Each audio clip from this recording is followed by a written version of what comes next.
Hey Soul Surfers, Riverika here, reporting for duty on a trigger. Thank you so much for shuffling states of emergency into adoption spirit magic with us and steering clear of danger. Heartily, we are grateful. In this session, we are seeing what may help us move forward, minding our business in the highest love and light. And before that, some disclaimers. I'm not a doctor, lawyer, therapist. I'm a fortune teller. So what I offer is no substitute for their services. Furthermore, what I share does not determine your future. Only your intentions and actions do. So please use your gifts of discernment before deciding what to gather and take away. And of course, take only what resonates and blow like a kiss the rest back to the universe for cosmic composting into beauty. This reading is intended for fun and games, for shits and giggles, for entertainment, for flexing our heart, mind, body, soul, spirit, emotions, and intuition.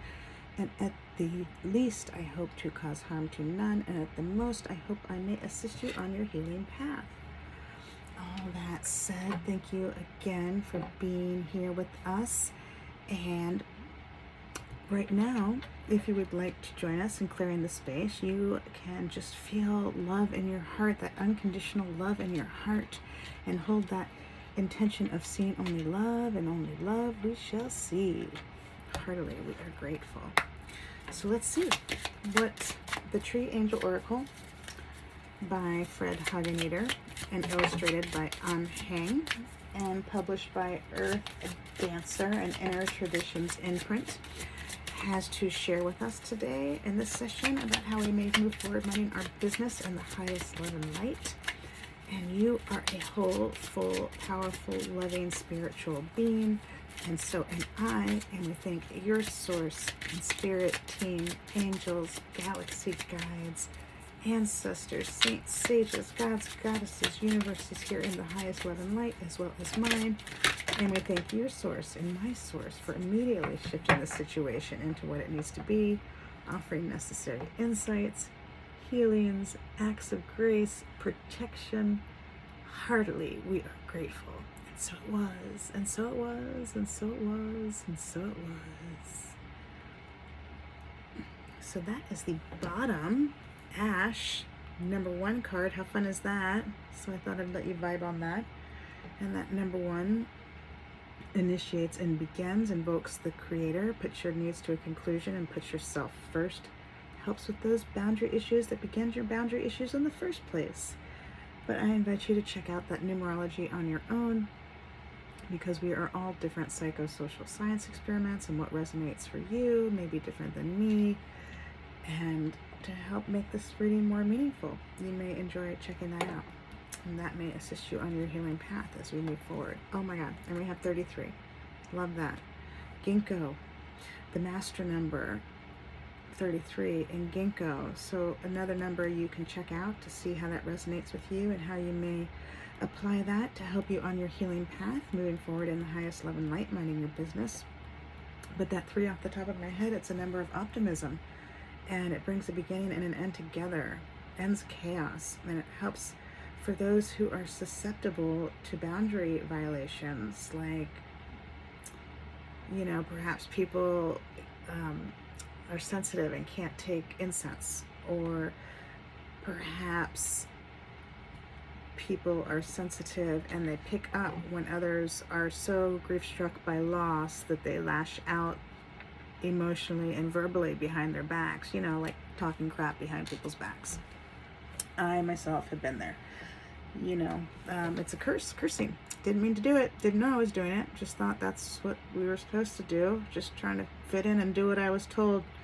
But apparently, yeah, that hurt a lot of people, and I regret that. And so to make amends, share these with you, these stories with you. Maybe you can avoid those pitfalls or pull yourself out and join us over here in that adoption spirit immersion, stepping away from that fight, flight, freeze, fuck, fawn cycles. If that's helpful for you, if that's where you want to go, right? Because free will is real.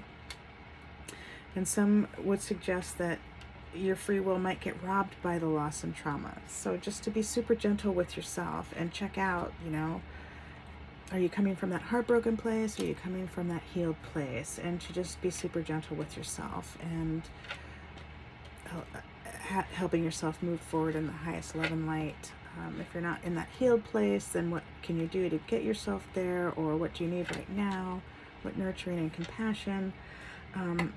This 33, it invokes your own bravery and courage, your own wisdom and your discipline, and playing that out on the day-to-day. This isn't so much the initiate or the apprentice number, it's more the master number, right? The master who's been around and knows how to play with or without the structures in a way that keeps everyone safe and sound, starting with themselves. So that ginkgo, number 33, that 3 and 3 add up to a 6. Number of love and relationships also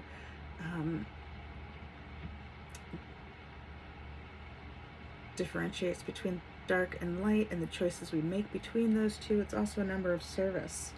So yeah, super interesting. Ginkgo. There's so much we associate with ginkgo, right? Memory, perhaps, maybe something that jumps to your head, right? So let's see. Next to the U, in terms of age, is this primeval tree. The ginkgo species has existed for more than 270 million years. Some 7 million years ago, this noble tree was lost to America, Turtle Island, aka, and 2.5 million years ago, it also died out in Europe, but it survived in China, where it has enjoyed well-deserved respect throughout Chinese history. Today, the ginkgo can once more be found in the many parts of the world, having been actively planted, particularly in parks. The great power of the ginkgo has never revealed itself so clearly as after the devastating atom bomb on Hiroshima. Oh my.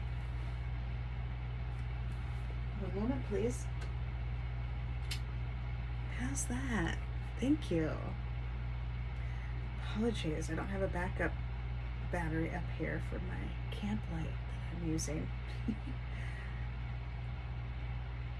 So the great power of the ginkgo has never revealed itself so clearly as after the devastating atom bomb on Hiroshima on August 6, 1945. The bomb claimed thousands of innocent lives and saturated many more people, animals, and plants with deadly radiation. Incredibly, 4 ginkgo trees, 3 of which were in the grounds of the temples, survived the explosion, despite being near the center of the blast. The closest of them, just 3,707 feet, or 1,130 meters from the epicenter, began to bloom again the following spring. Since this time, in Japan, the ginkgo has become the quote-unquote bearer of hope.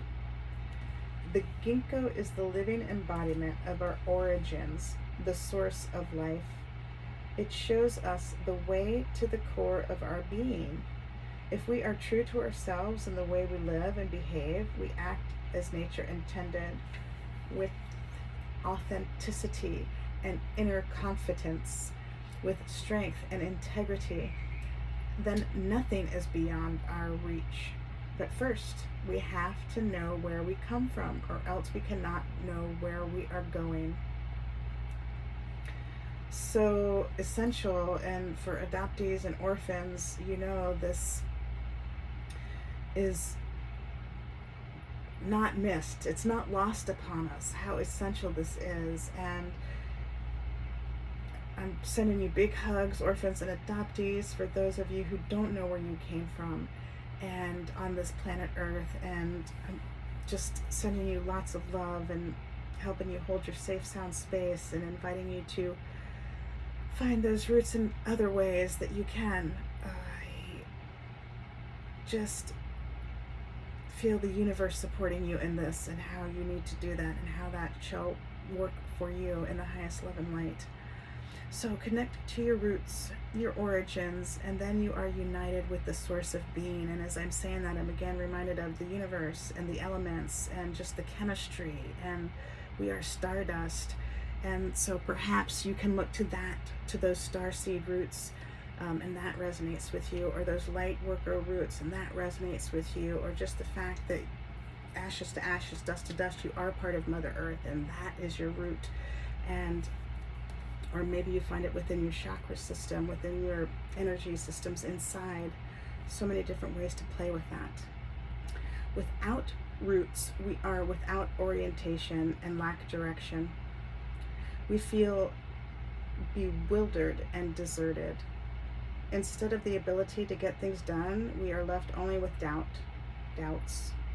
Lacking quote-unquote guts, we try to get through copying the ideas of others, plagiarism, or the opinions of others, opportunism. And I'm reading that last line, and it was just reminding me of when I was still following the adoption fairy tales and the gypsy myths, and I could feel it. I felt like a doormat on one hand, lacking guts, and then I felt like a bully on the other hand, trying to keep up with that cut-off culture, that fight, flight, freeze, fuck, fawn culture, and copying others or their ideas or their opinions, and when I was in the adoption fog and the gypsy myths, and then as I danced away, being able to see a different reality and beginning to regain my guts, my Manipura chakra, my yellow belly, regaining my courage and my bravery, and developing that and expanding that and growing that. Finding my source in the different ways, from being able to connect with different aspects of my birth family,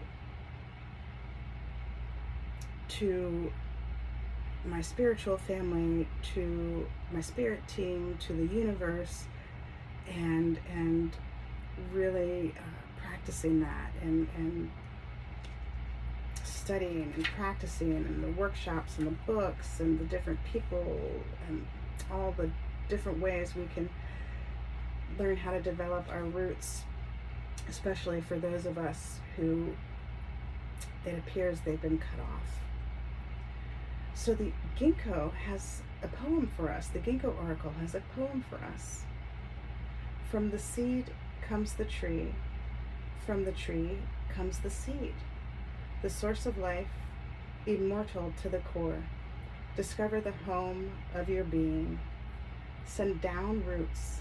Center yourself. Who are you really? Another invitation, beautiful invitation to just really own it yourself, whether you know your roots or not, to really look within yourself and see what it means to you, and everything that's a part of you, from the way that you have manifested on this physical planet, your hair color, your eye color, your skin color, the way your fingerprints are different than anybody else's, the way you are so unique, to be able to really explore that, understand that, see it, acknowledge it, embrace it. And those are your roots, and to really find some grounding into that. So that is what I am seeing for you in this reading. Thank you so much for helping us breathe life into adoption spirit magic. Heartily, we are grateful. Until next time, ciao for now. We love you all.